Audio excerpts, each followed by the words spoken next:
kita lagi mendampingin 11 peserta terbaik ini untuk membuat koleksi. Jadi dari tahapan membuat tema besar, temanya sudah ada, jadi terus ada tema turunannya, baru mereka mencari inspirasi mood board dan sketsa. Tema yang dipilih adalah The Reign of Sultan. Kita tentukan temanya adalah untuk mengangkat Aceh tentunya. Sebenarnya idenya dari salah satu peserta loh ya, itu mengenai kejayaan masa kesultanan Aceh zaman dulu.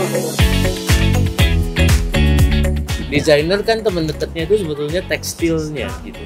Nah, jadi mereka itu sebagai quote unquote the wannabes gitu ya, atau pendatang baru gitu, harus kita dampingi untuk pemilihan kain atau mendapatkan contoh-contoh kain untuk mereka melakukan implementasinya ke sketsa, ke desain mereka.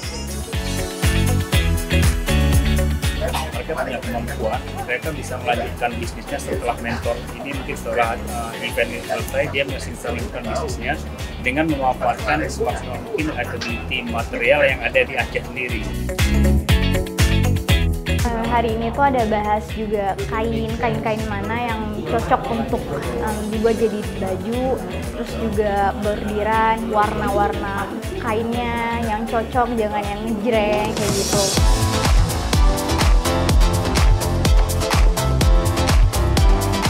Jadi hari ini kita tuh udah mulai clearin desainnya, terus kita juga udah mulai memilih-pilih bahan dari wastra-wastra Aceh, baik itu yang bordir, tenun, ataupun batik.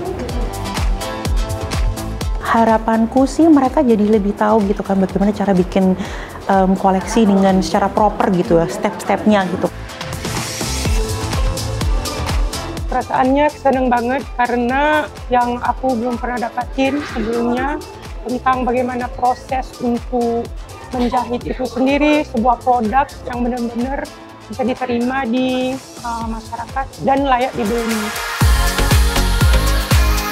Terima kasih karena telah memberikan wadah yang luar biasa, karena Aceh memiliki potensi yang besar. Anak muda Aceh